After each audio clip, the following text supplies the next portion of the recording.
President Rodrigo Roa Duterte took off at 11:03 p.m. this evening and exited Philippine airspace.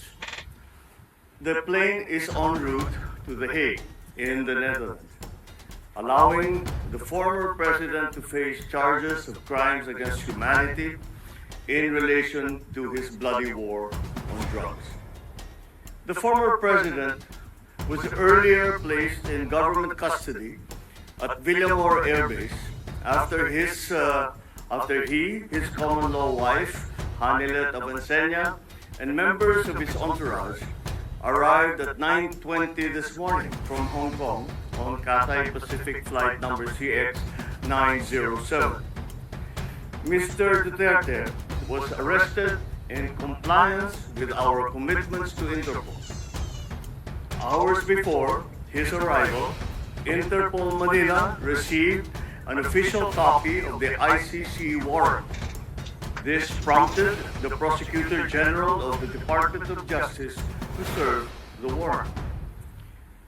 Interpol asked for help, and we obliged because we have commitments to the Interpol, which we have to fulfill. If we don't do that, they will no longer help us with other cases involving Filipino fugitives abroad. This is what the international community expects of us as the leader of a democratic country that is part of the community of nations. So I'm sure that the details that surround this what has happened today are familiar to you. I just wanted to make very, very clear and to give you the facts for the departure of former President Duterte from the Philippines. Thank you. Thank you very much, Mr. President. Kanina po ay nagpaabot ng tanong ang mga miyembro ng Malacanang Press Corps at atin po ito sasagutin. Question number 1. Mr. President, meron po bang pisikal na kopya ng warrant of arrest laban kay dating Pangulong Rodrigo Duterte mula sa ICC? Oh, meron. This came in. Actually, it came in. I received it from Secretary Remulla. I received it at 3 a.m. last night, and I looked at it, and we went back and forth. 6:30, he wrote me again, and he said, "We have it already. We have the warrant of arrest from Interpol." And I said, "Okay, we'll put all our plans into place. Sige, let's proceed as we had discussed." Now, that's what happened. So yes, there is a very clear document that will explain that will explain the basis on how we conducted this arrest of former President Duterte. Sir, is it okay if you give him copies of the arrest warrant, photocopies of the arrest warrant? Would that be possible? Do we have limitations on that? We have the limitations. We have here the SILG, who has been, of course, part and parcel of the entire operation. We will provide the PCO with a digital copy. It has been attested by the Secretary of Justice and the Department of Justice as a lawful and legal warrant. We will publish it after this press conference, and you can use it as reference. These are, it's very simple. It's a request to the Philippine government from Interpol to enforce the arrest warrant. And of course, we comply with our commitments to Interpol. We did not do this because it was derived from or came from ICC. We did this because Interpol asked us to do it. And we have commitments to them, and we lived up to those commitments. Thank you, sir. Second question, sir. Mr. President, sinasabi ng kapo ni PRRD na unlawful arrest daw itong ginawang pag-aresto sa kanya. Well, we followed every single necessary procedure. We had a very good basis on which to serve that warrant and to read him his rights.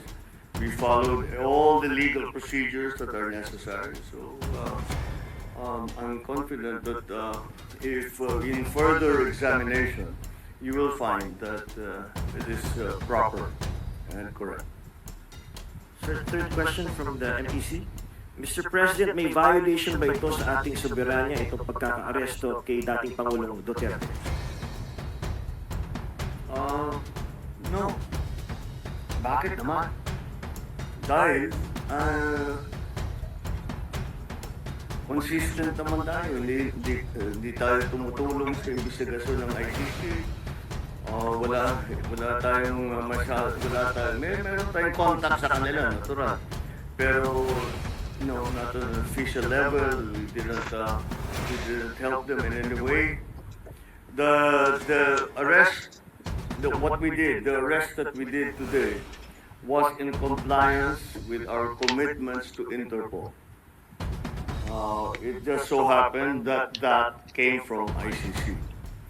But it's not because it came from ICC. It's because it came from Interpol. Pang-apat po na tanong, Mr. President, sinasabi po nila na ito ay political persecution lamang at may kaugnayan din daw sa 2028 elections. Okay. Well, I'm sure sasabihin nila yan. But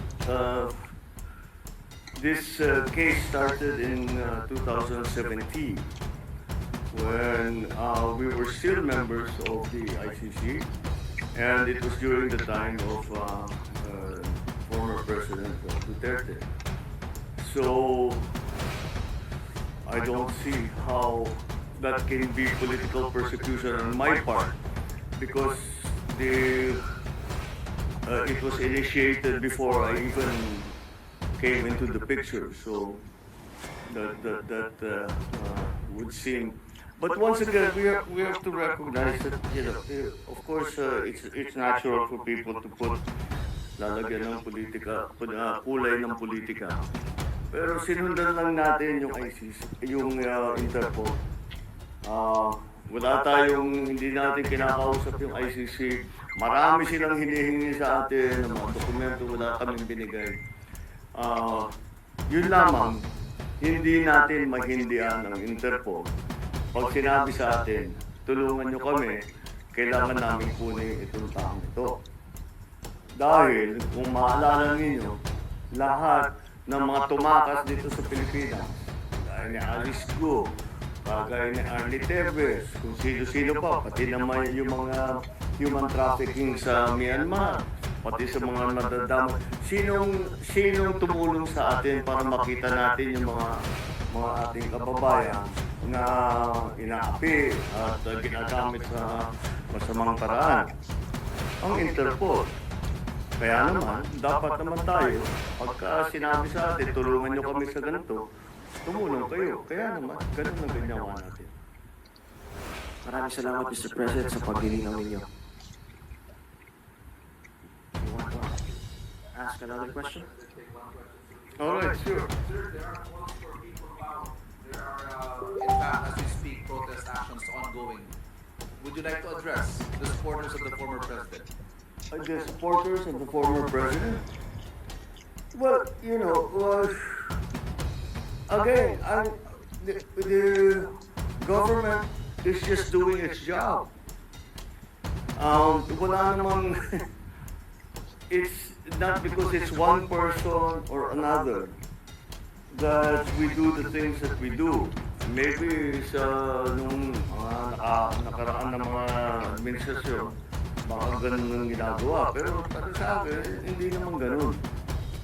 Sumusunod tayo sa batas. We are a member of the community of nations. We must live up to our responsibilities, to the commitment that we have made to the community of nations. And that is what's happened here. Well, politics doesn't enter into it. Why that, he's never going to be a candidate for anything. Why go after him? Di ba? At saka 2017 pa ito, wala pa ako. Civilian pa ako nun. So, this is the evolution of his case. And this is where we end up. Yeah. All right? Thank you very much, Mr. President. Thank you. Thank you. Good evening.